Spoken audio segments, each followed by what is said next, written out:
And then we're going to get started. Okay, so if you haven't already, in the chat there is a downloads folder, um, or a file for download. I apologize if I look over here for a second. But there's files download. If you click on it, you should see this transactions, date, time, Excel file. Now this is some dummy data. It's technically real, but I've cleaned it up and changed some things. But this is the city of Austin, Texas, their procurement data. But you'll notice it's very similar to many ERP reports and things like that. Yeah, you just got purchase orders, you got supplier names, things like that. So go ahead and follow along as I do all these things. I'm going to walk through a few things, and then I'm going to ask you to follow along with me. And while I do so, I'll then say, "Hey, are you guys good?" And just let me know in the chat if you guys are good, or if again, I'll assume you're good, but feel free to raise your hand or put in the chat thumbs up or thumbs down, ask questions, whatever, make it mostly semi-interactive at least. Cool. We're going to get started by creating date time from two columns. So let's say you have today we're covering date times. And let's say you have one date column and one time column. Now we want a PO date time, right? So in your Excel file, go ahead and in X1 type PO date time. And this is pretty interesting. So what you're going to do is you're just going to type equals V2 plus W2 and click enter. And there you go. This is a lot less complicated than I initially thought it was going to be. When I was testing out, I was like, how do I do that again? And then if you hover over this green box here, a little black cross shows up. Go ahead and double click that all the way down, and you'll see all the date times populated for all of these different records. So let's say that's one of the things you want. You want a date and time in one column. You don't want it two separate columns. You want it one column, equals that plus that. Now, what's interesting about Excel with date times is they're actually numbers. This is the 42,000th day of Excel. So zero. The number zero is is January 0, 1900. If I do a 1, that's January 1st, 1900. So they put 1900 as day 0. So January 21st, 2015 is for the 42,000th day, and that's how Excel decided to do it. But you can come up here to the number sign and click short date. And that will give you the date. You can also do, if you do more number formats, you'll go back to what we had initially, where it is. If you go to date, scroll down a little bit, 3/14/12, 1:30 p.m. Click OK. There you go. So that was a little fast. Sorry about that, but that's how you add. So you have a column for date, column for time. All you got to do is add them together. Time is represented in decimals, and dates are represented in whole numbers. Okay. Now let's say you have this column, and you want to extract the date from a date time field, right? Let's say I don't care about the date. I don't care about the time. All I want is the date, right? But this is the only column you have, let's say. So the formula is equals date. The date function. So I'll go ahead and in Y2 type equals date. This is an interesting syntax. So the first thing you have to do is you have to define the year. Oh, you guys don't. Hold on. Let me stop. I'm going to stop sharing real quick. It's not sharing my whole screen. And this one. Here we go. Okay, so it wasn't showing everything and that's problematic. So equals date. There we go. So this little pop-up here, that's important. I apologize for not having that earlier. Year, month, date. So the syntax on this is year, month, date. So just real quick, if I were to put 2024, month 6, day 10, it'd be 6/10/24.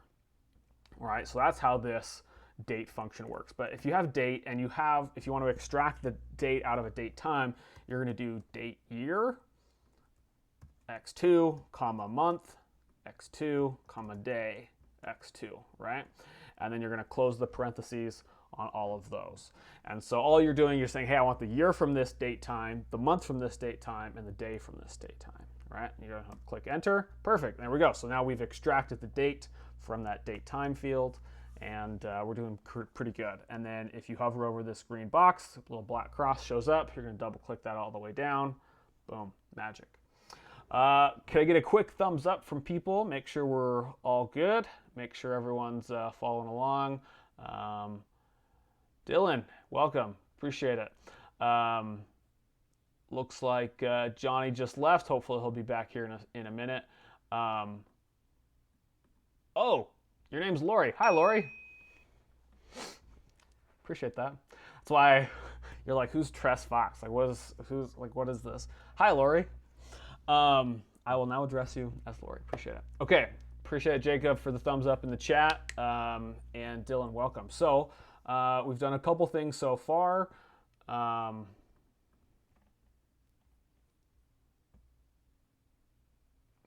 Hey, you guys still there? Sorry about that. Crashed for a second. Okay, so we've done a couple things so far. We've created a date time field from our, we have 2 columns, we're merging it into 1, and then now we have 1 column where we're merging it into 2. So the next thing we're going to do is equals time, and as you would guess it, we're going to do hour x2, comma, minute, x2, comma, second. Sorry about that. Second, x2, right?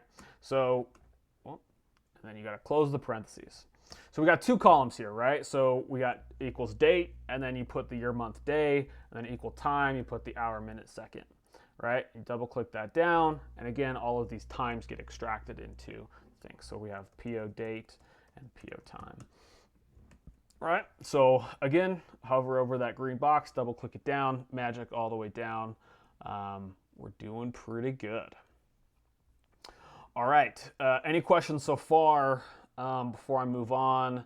I'm looking at the chat. I'm not looking at your faces. I apologize. So go ahead and put in the chat real quick, thumbs up. Thumbs up is, you gotta, there's no like keyboard on the chat, so you gotta, little pop-up. I know on Mac it's like Control Command Enter maybe to pull up emojis, but or just say good. Say good, all good. Appreciate that. Okay, I think someone is getting feedback. I'm gonna try muting if you're not. Good, appreciate it, Lori. I'm gonna go to the venue real quick, and Johnny, would you mind muting your screen or muting your mic real quick? Appreciate that. All right, all good. Okay, so again, we've merged PO date times. Now we've extracted from date times. We're going to do a couple of other things just from a formatting perspective.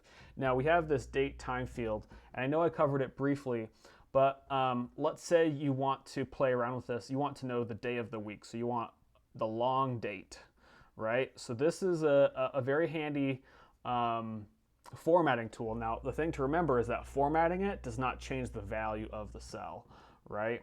So this is formatted to be Wednesday, January 21st, 2015, but in the back end, it's still the 21st, 2015 at 6 p.m., right? So the time still remains there. So just keep that in mind as you're working through other formulas. If you just want to change the format, it's not a big deal, right? So short date and long date, these are the 2 that are kind of the classic. And then you have a time field as well, time. You can also do more number formats. And we'll just click through a few of these so that you can kind of see what this looks like. But you got, I'm going to go to the date. So we got 3, 14, 12, and you can see the sample up here at the top, what that looks like. Um, and yeah, you can kind of do, there's lots of different options. Now, I'm gonna click this one here, and then I'm gonna click custom. Now this custom looks like a lot of gibberish, right? And that's because it mostly is gibberish. But there's some things you can do here to format if you're interested, right? So I'm going to erase the $ENUS, or actually, I'm going to click this month, day, hour, minute, right? So this is month, day, hour, minute. Now you see the first thing it does is it changes it to 24-hour clock, not 0 to 12 with the PM. AM, PM. If you put AM/PM, it then converts back. Now let's say you want to show the actual month, so you do MMM. So that triple M is Jan. If you want to do 4, it does the full, and if you do 5, 6, 7, 8, it just keeps changing, and then until it doesn't recognize what you're doing. It's like you're going crazy. Also, if you want the 0 at the front of your months, always do MM. If you don't, do a single M, right? Now, again, I share this not because necessarily you're going to do this every single day, but that at some point you're going to have a boss or someone that says, "Hey, can you put the day of the week in there?" And you're like, "Yeah, okay." Triple D on the day changes it to WED for Wednesday. If you do a 4th, it goes to the full, and then again, any D's beyond that doesn't do anything. So you could do 2 Ds and then 3 Ds right here. And so you could do something like this. So Wednesday the 21st at 2015, right? Wednesday, Jan 21st, AM, PM, right? So if that was like the format that somebody wanted, you could come to this and format it. So please play around with it, like on your screen. Just have fun. It's like just click around and you'll get used to it. So you click OK on any of these and you'll see it changes it back. Okay, if there's any questions, again, raise your hand or put it in the chat. Dylan, I don't know if you notice there's a file and you can download the file to follow along. So one other kind of cool tip is you messed with one cell to see what it looks like, and you want to change it back. You're going to click this little paintbrush here. This is called Format Painter. And you copy formatting from one location and apply it to another. So you're going to click that, and then you see little marching ants come around this box, and you're just going to click up. And now that cell applied the same formatting as the one below it. So cool. So that's how you kind of do some formatting, some aesthetics. Again, you come to any cell that you want, or you can click the entire column and then click more number formats, custom, date, time, etc., etc. Cool. Any questions? All good. We're going to cover, next we're going to cover some functions that are pretty cool in Excel for date, time. I'll wait just 1 second in case anybody wants to ask a question. We all good? Cool. Ooh, Jacob Bush. Add user. Jacob. I'm going to rewind a little bit. You're talking about formatting on dates, right? And Right. is there any reason you would come up with a custom formatting on a date, or is it so comprehensive there's not really a date format they don't have? It's preference, really. Like, Yeah. if you're working with someone in Europe, like they'll go nuts over this date time, right? Like, and anywhere outside the U.S., they'll go nuts with this. Like, this is not how the world communicates date time, right? And it's possible in Europe, like Excel knows where you're at, and you can create defaults, right? Like in Europe, so it defaults to the European date time. But again, if you're crossing borders, this is a big one. Um, yeah, yeah. I mean, that's pretty, and then it's just preference, right? Um, Yeah. Yeah, that makes sense. Cool. Cool. yeah, appreciate it. Yeah. That's great. All right. Cool. Any other questions? Raise your hand, put it in the chat, either one. Good, good, good. Okay, so a couple other formulas we're going to do. And again, we're just going to keep going as another column. We're going to go days between, okay? And you want to know the number of days between two dates, okay? So equals days, D-A-Y-S, if I can spell. Double click that. So you're starting with an end date and then a start date, right? Now I have a second column here called pay date. Now that was me putting some random dates plus or minus the PO date. You know, you have a PO date and then you either pay it before or after, typically after. So the end date is your pay date. You want to know how many days it takes for us to pay it, and the PO date is the start. You click enter. Now, if you notice, it goes to a date format, 1/26/1900. Now that's not what we want. I want a number, so you just click general up at the top, and then it'll change it to 26. Now, again, there's 26 days in between January 21st and February 16th, and you're just going to hover over the green box at the bottom, get the black cross, and then double click, and it goes all the way down. So now these are the number of days between all of the PO dates and the pay dates. Right? It's kind of cool. This is one where they paid before, which shouldn't happen in most good supply chains and most good companies. You should always have a PO first and then pay second. But there you go. That is the days formula. Now, you don't care about the number of total days. You want the work days between, right? So I want the total number. Awesome. That's great. The other thing you can do, just so you know, is you can do end date minus start date, and that will give you the same result. Yep, Dylan, appreciate that. Both of them work, right? You double click, it is the same formula all the way down. The only reason I like using the days formula instead of minus is when we're using date time. So if you do this field minus, or let's do equals pay date minus the PO date, the number here is 25.25. So all I like it depends on, you know, you could do a couple of different things, right? So you could do the minus if you have two date fields.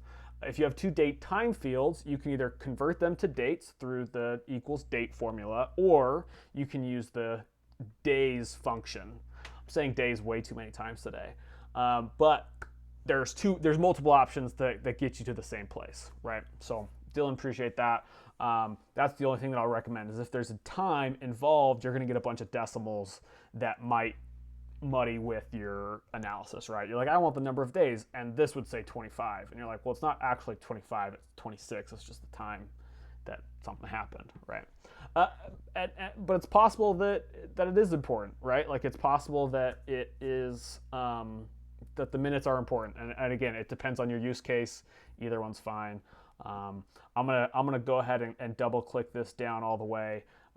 Days subtract, right? Daytime subtract. There we go. Okay, so that's good. The next thing you want is you want the number of business days between. Now you can't use subtraction for this because this is telling you 26 days, right? Like 20, you know, yeah, this is 20 days subtract. There we go. And you could do some crazy if-then formulas, but Excel has a very good way of doing this. Equals net work days. So net work days, you have a start date and end date. Maybe U2 is not his jam. Hey, you know, that's understandable. Okay, so the start date is your PO date, your end date is your pay date. There's 19 business days in between these two dates, and if you hover over the green, double click all the way down, you're all set, right? So this is a really cool way, and again, it depends on your use case of which one of these is most helpful, right? So I think an example of like how many days does it take to pay, the days between makes a lot of sense, right? If you're thinking about like how long does a task take to get completed, I think network days is really good from like a project management perspective, because this is actual work days, not, you know, like if you're working a Monday through Friday shift. It's like, it typically takes us this many work days to get something done. This is probably going to be a better formula. So you can use days for date time. You can do subtraction. Business days between. Dylan, thank you for that screenshot. I'm going to share this real quick just so you see. Excellent. Thank you for sharing that. So when this happens, what you're going to want to do is you're going to want to click all of a column AD and then change the format to number, right? Or general. So typically when you see this craziness, where it's just a bunch of numbers, and that does happen, right? It's a formatting issue. It's not necessarily a data issue, right? So you got to change the formatting of that column. So click the column, click, go, and then go up to the top to click to change it to general. Now, why Excel hasn't figured out how to avoid this, I don't know. That seems like a pretty easy fix, but maybe they don't care. But Dylan, if you don't mind just checking in, make sure that that is the correct solution for you. Hovering over the click all of column AD and then change it from and just click general. Thank you. Good for me. Awesome. Perfect. Any other questions? So we've done the days, the subtraction, and now network days. Any other questions here before we go on to a couple other formulas? Awesome. Silence is good. Okay, so now we're going to do end of month and e date. So these are two formulas. So EO month. I love this because it will take your start date and move it however many months into the future and do the end of the month. So if you do your PO date, so V2, comma 0, and again, this is that number, that 42 thousandths the day.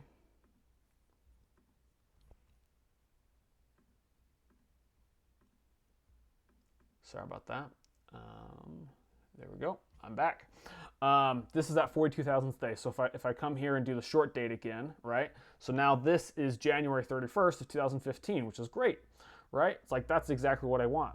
Now, something I've done is beginning of the month, right? I want the first date of the month because I'm going to run some table and I just want to kind of group it all on that month in some formula, right? So you can do EO month and you can do the date you're looking at. You can do -1 and then close parentheses and then just add a 1 at the beginning, at the end. So you do the end of the month, you do -1 date, which if I didn't put this +1, just so you see, it's December 31st, right? So that's cool, and then +1. So this is a good way to kind of, if you're working with dates and you kind of want to move it into months, you kind of want to work with months rather than individual days, this is a good way to kind of normalize that. So, and then you can just double click that down, and that's the beginning of the month. Right, so this is a cool thing. And just so you see, if you do EO month here and do 6, change the formatting, you'll see that it is 6 months into the future at the end of the month. So it goes 6 months in the future and does the end of the month. So that's really cool. Now, the second thing you can do is a function called eDate. It has a very similar syntax and a very similar function, but instead of going to the end of the month, it just goes into the future however many months you decide. So you have PO date here, and you have 1 month. Now the 1 month into the future is 2/21/15. Now the other thing you can do is, if you're okay with 30 days into the future, you just do 30 days, right? But 30 days and 1 month are different, right? And so it just depends on your situation, which one is more relevant to you, right? Date plus 30, right? Which one of these is most relevant to you? And again, it depends on your situation, depends on your use case. There's not necessarily a right or wrong. It's just whatever you need at the time. So there you go. So eDate, and I can do all these months in the future. I guess it didn't like that many. There you go. And if I do a long date here, that's 2098. So there you go. 1,000 months into the future is 2098, and there you go. Let's see what's 10,000 months in the future. 2848. There you go. So I'm gonna undo that. But that's how it works, right? It just push that however many months in the future. Again, you can do plus 30. That still works, but sometimes that's not what you need. Sometimes you need exact the dates to be the same. All right. So I'm going to hover over both of those and then double click the green box with the cross all the way down. And now here's 1 month into the future and 30 days into the future. You can see these. Sometimes these are the same, right? Sometimes they're different. Just depends on the number of months in the year, in the days in the month, number of days in the month. Okay, any questions on this? I really like the EO month and the EDate functions a lot. I use those quite a bit when coming up with like a quick analysis on something. So, okay, the next one is a custom format. And before I do this, can I get a thumbs up? Everyone good? Everyone still all right? I'm gonna change from the chat to the venue in case anybody has a video. Thumbs up. Cool. Appreciate it. All right. Is this useful for people using platforms like ClickUp or Notion? I would say for project, I would say yes. Now, ClickUp, I've never used ClickUp, but in Notion, there's a lot of formulas you can do in Notion. And so, I certainly would recommend, replicating a lot of these formulas in Notion if you can, rather than doing it in Excel. But what you can do is you can download any of your tables or any of your databases from Notion into Excel, and then you can apply all these things to it, right? The other thing you can do is there's ways that you could possibly create a template in Excel that then as soon as you paste this new, like you could download the same report out of Notion every day or every week, and then Excel does all the analysis for you, and that's certainly possible. So yeah, it's a good one. Okay, so good question, Jake. Appreciate that. Any other questions before we move forward? Lisa, thanks for saying great. All good. All right, moving on. Next one is text. Now, this doesn't make any sense because we are doing dates. Why am I dealing with text? So text is particularly helpful for this format text function. Now, let's say you want to get the day of the week out of this, and you don't want to format it. You want the actual value, right? Like you want it to show Wednesday or Thursday or Friday on a cell, right? You want the value of that cell to be a day of the week.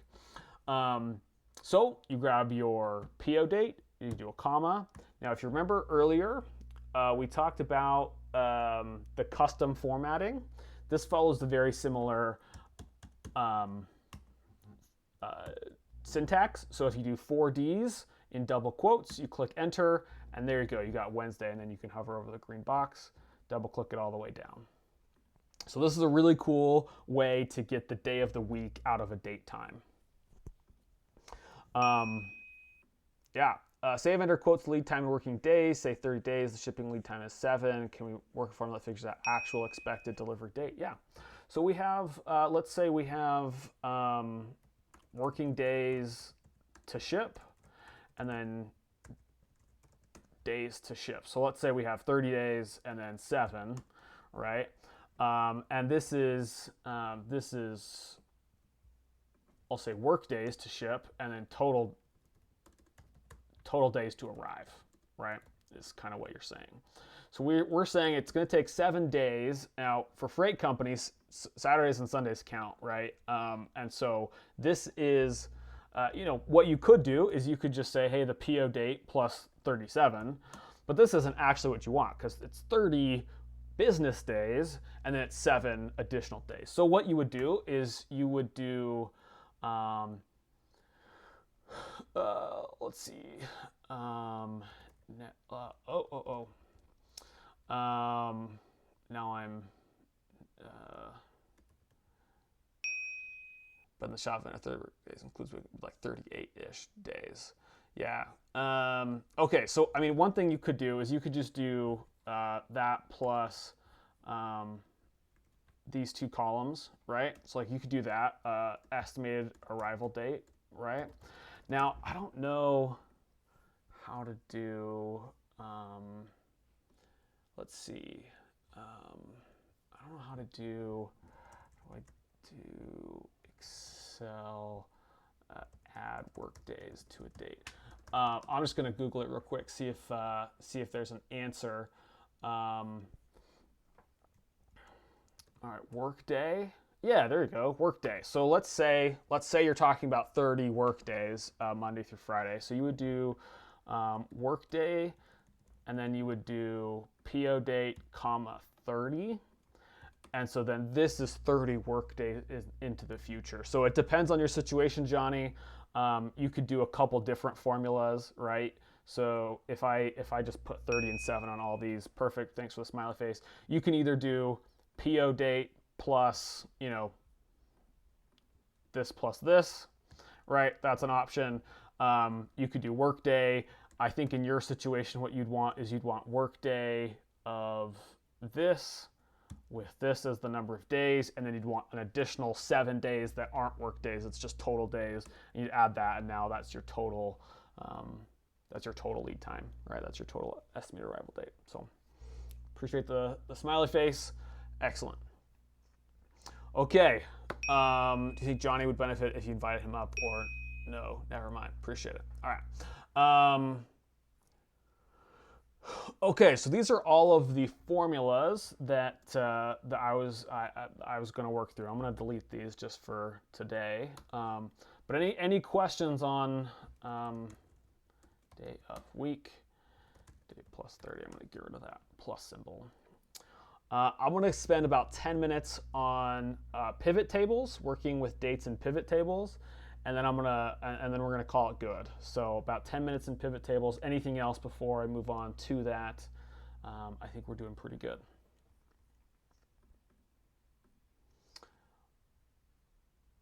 Awesome, great. All right, so now we covered pivot tables a lot a few sessions ago, but for today, all I need you to do is click anywhere inside here. Maybe A1. Go ahead and click A1 and just click Insert Pivot Table. Okay. Now we won't cover tons of details into pivot tables, but we're going to talk about dates. Okay. So this is a really cool function for working with dates. Pivot tables are really good, right? So we created all those different columns for, and again, if you don't get the pivot table, make sure that you have column names on all of these news columns that we created. Just make sure that there's a text here to differentiate. It doesn't like blank text. So if you get an error on that, double check that and then click Insert Pivot Table. Now what we're going to do is we're going to search for date, the date field. Now there's a bunch of date fields, but PO date time is the one we're going to grab, and we're just going to drag it to rows. Okay.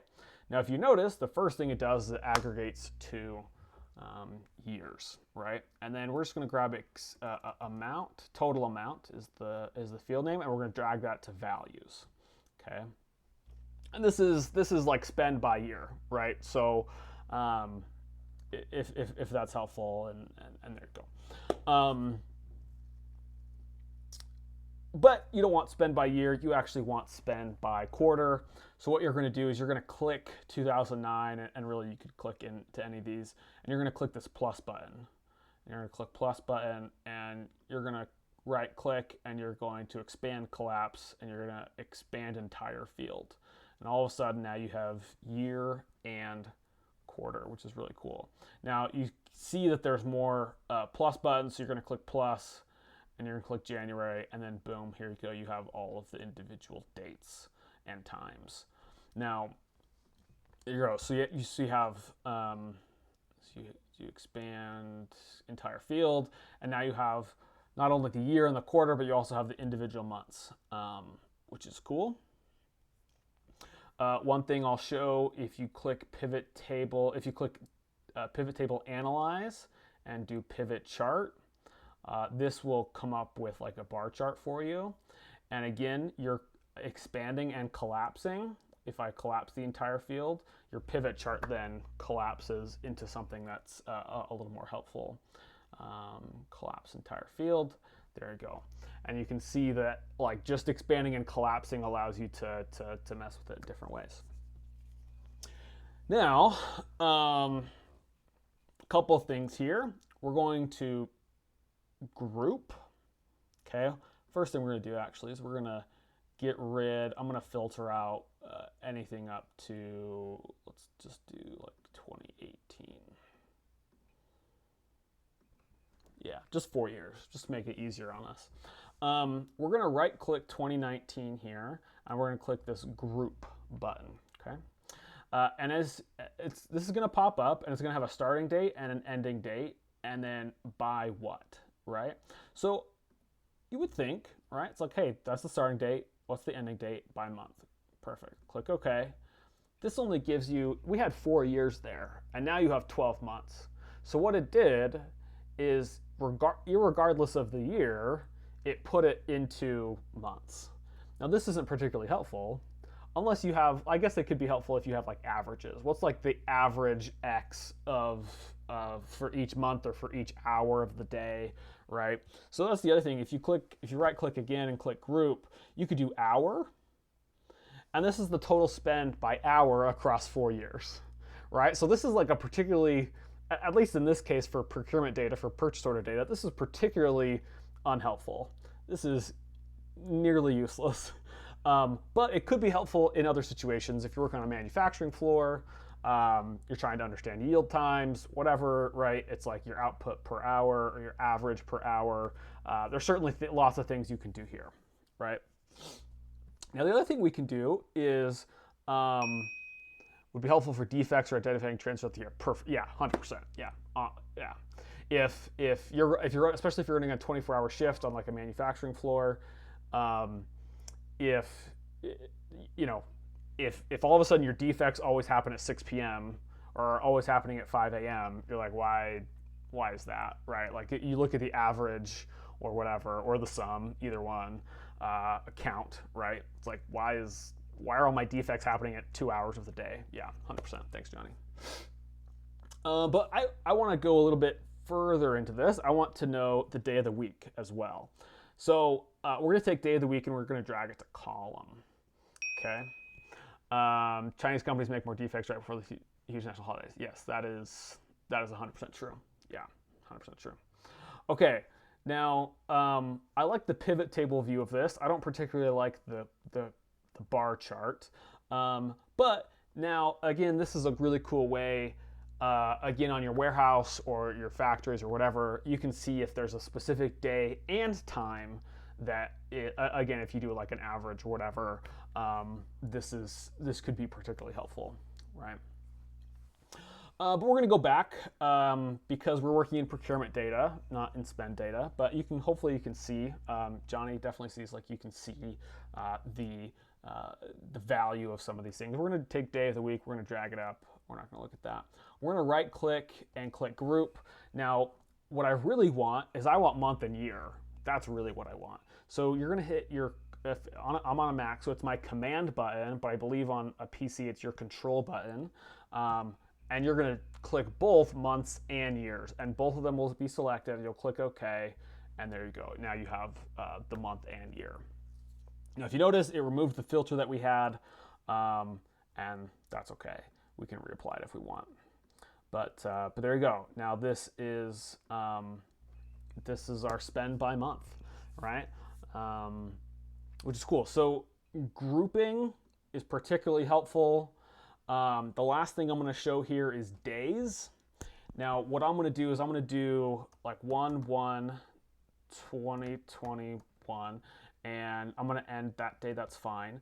And I want spend by week. I don't want before that. I want by week, right? And there's no default week option here. So what you're going to do is you're going to create a start date and end date, and then the number of days is going to be 7. And you're going to click OK. Now, what's interesting about this is the first thing it does is it buckets everything before that date into one big bucket, right? And I can filter that out if I don't care about it, right? It's like no big deal. But if there's like, again, if there's a date, time, or that I don't care about anything before then, great, right? But this allows you to see by week, every 7 days, a thing, right? And so this is how you group by week, and it's the one thing that's not kind of default in there. But you can't select anything else, right? It has to be by days only, right? And that's okay because it puts the years in here, right? It's grouping the years. Now, you can do the same thing for months. If you do group by months, days is the only one that groups. That's my bad. So days is the only one that groups. And you can do 7-day intervals. Now you can do 30-day intervals as well, 28-day intervals. I know that's helpful for accounting because they don't want to see months because they want to normalize it. They don't, using months, there's different days of the month, and so it's difficult to compare month over month. But you do 28-day periods, and it's a little bit easier to analyze from a finance perspective. So. Okay, that is the end of my training today. We covered a lot. I'm super proud of where we're at. So we combined date time. We extracted date from a date time. We extracted time from a date time. We have 3 different ways to evaluate the number of days between. We also have the number of business days in between. Now, I haven't played around with it much, but just so you know, this holidays, there is like an optional number of holidays that you can put in here, and I've never touched it. But feel free to play around with it if you'd like. We've done end of month, we've done beginning of month, we've done months into the future, we've done days into the future, and then we've extracted the day of the week from a date field. We've run pivot tables and number of days of the week, lots of different groupings and different formats. So I'm going to stop sharing. I won't stop sharing yet, but this is the end. So any questions? I can't share if I have to be on the broadcast in order to share, but feel free to raise your hand, come in, and we can chat a little bit more. Hopefully that was super helpful. Raise your hand in the bottom left, and there we go. Jake, appreciate it. Jake, what do you got? You're on mute. You're on mute. You're on mute. Thanks for the reminder. I guess more on use case application, right? Assuming you're using, I'll stick with Notion just for the example, right?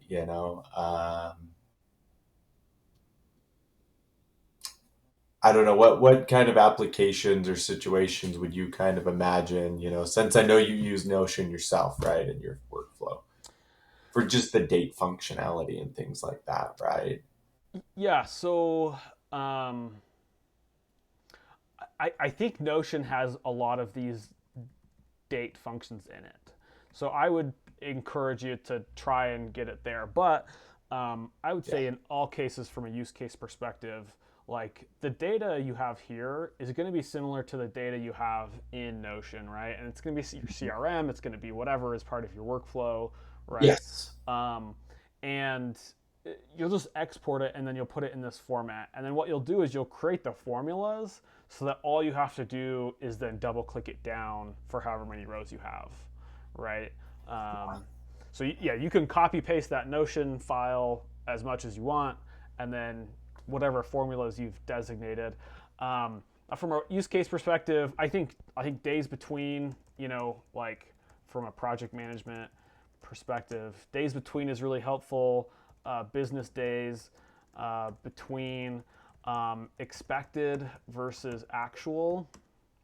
That would be one where if there was like a status field like completed or open, right? And so then you look at you like filter to completed, and then you like average expected versus actual. Like that to me could be a really good analysis because that would be a way to say like, hey, what's like the typical thing, Okay. um, how long tasks take, and you can, group by task type, you could group by person, you could group by month, right, week, right. It's like either one. Phase of the Yeah, yeah. project, project phase. Yeah, and I hope you know where I'm coming from. I Yeah, think project management was a very large example in yeah, here. And so, I guess kind of some exploration here. I'm not the expert here, but I do think Notion has some, if they don't ClickUp has some graphing, yeah. but I think that leaves you pretty limited. So if you're actually doing analytics, it's great to pull some of that data historically and turn it into a report I agree. here in Excel. I agree. Okay. I agree. Well, that's a huge one. Okay, that makes sense. And then I still see this as like it seems like for supply chain, this is like an absolute must. You must need to know how to work with dates and how to analyze those scores. Well, and I appreciate Johnny, on the one example. We have 30, you know, lead time and then arrival time, right? It's like this is a work days, and then this is total days, right? It's like how do you combine those two things into one formula? Um, yeah, equals workday. It's a cool one. And I didn't have that prep, so I appreciate Johnny That's for way bringing that up. cool. Yeah, it's like that's a great one. Um, That is way cool. yeah, it's a good. And All I right. don't know what I'm happy. Yeah. international is. I haven't used it, but if you're international, I Homework after this. Yeah. yeah, I think Dylan is in Europe, I believe. So yeah, Nice. Nice. That's way cool. I appreciate it. Any other questions? Put the hands up in the chat. Um, Lisa dropped. That's okay. All right, I'm gonna stop sharing. Then I'm gonna end our broadcast here. If I need to share again, I can. Oh, great. I do have an American, but I'm French. Awesome. Okay, um, so the broadcast, and I'm not sharing my screen. So now we're all just talking in the venue. Any new formula ways of working with AI? So I lied a little bit on the formula, on the Workday formula. I asked ChatGPT. So let me actually open up my chat on ChatGPT, and I will show you what I. Oh yeah. Feel free to unmute anytime, guys. Um, let me. I'll share my screen again to show you how I did how I did the workday formula. Um, but if I let's see, I share my screen here. I just asked how do I. I was just it's gibberish. It's not even proper English. Add work days to a date, right? Um, Basic usage without holidays, start, end. Here's an example, including holidays. A range of holiday dates is the third argument. Oh, that's interesting. So there's like if you have dates that have you could have a list of holidays of all the holidays that you celebrate, and then you could do that, and then Workday International is for I guess weekends. Yeah, I didn't touch that, but Workday. So from an AI perspective, this was a really good. This was how I use AI. It was super easy to grab it, and it told me a formula pretty quickly, right? Um, awesome, yeah, Johnny, that screenshot looks great. Yeah, that's perfect. Now, again, if you go to if you right click any of those years, you can group by whatever time frame you want, and it'll go crazy. But yeah, what you did was perfect. Um, okay. Also, working with AI, I do know that in Google Sheets there are.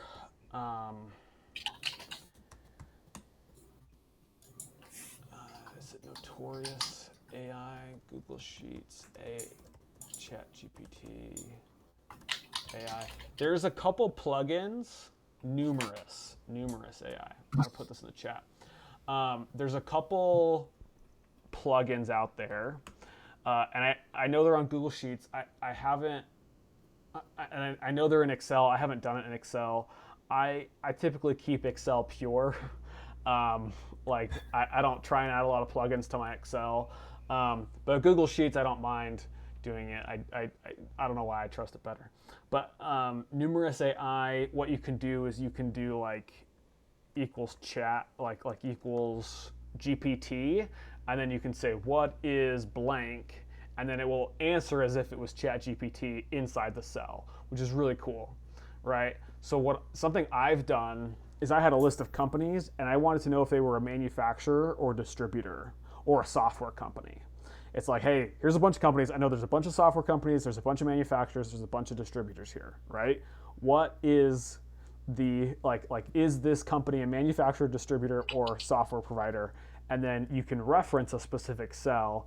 And then again, I clicked it all the way down and it started to answer. Now it took a while, like it took 20, 30 minutes to churn through 1,000 rows.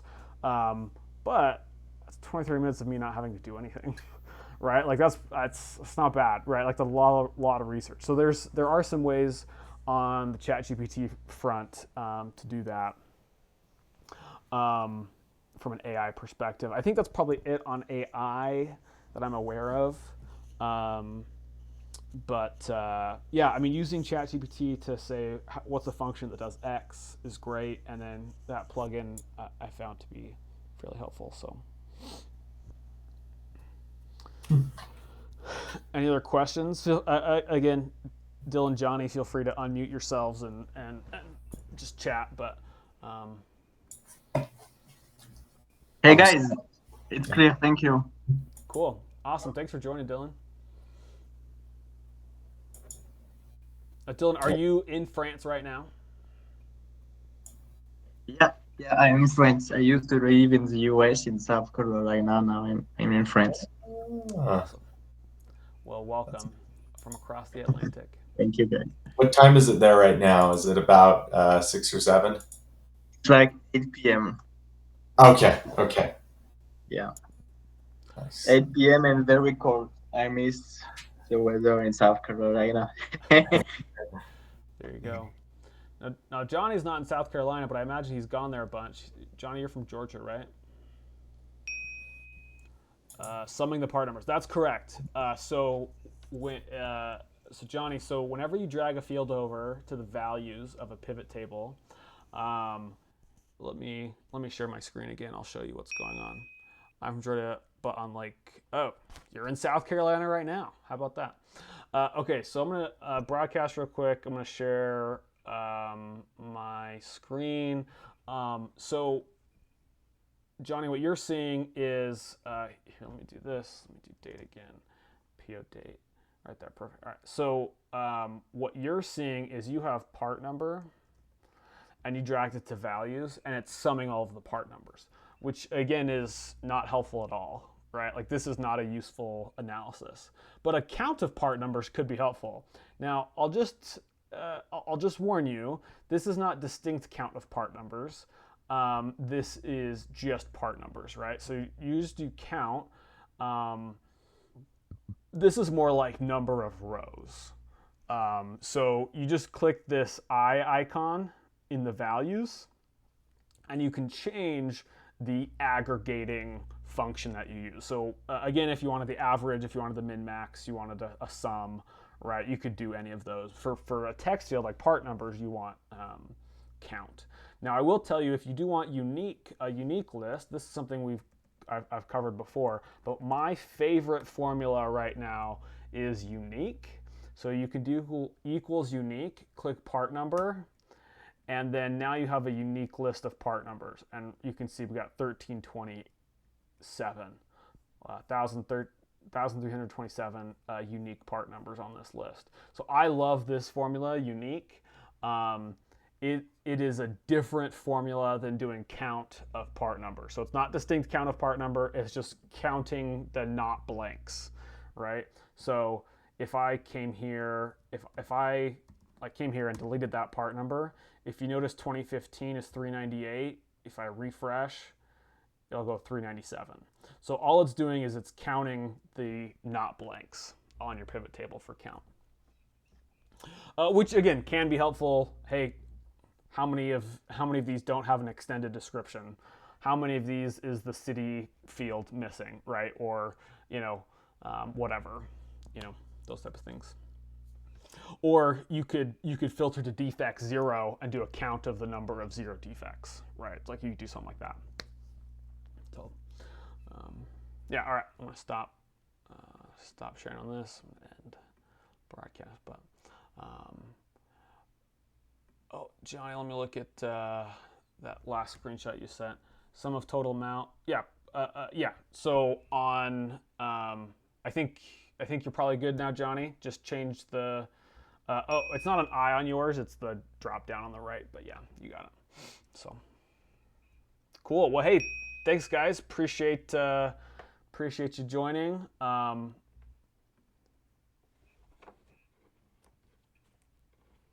Sorry about that. Appreciate you joining. I'm going to send a survey out if you guys don't mind filling it out. Yeah, I'll see you next time. 25th, we're going to do it in like 2 weeks, probably in the middle of your night. I apologize, Dylan, but I'll catch you another time. It's fine. I will wake up for you. Thank you, guys. All right, bye. Thanks, Nate.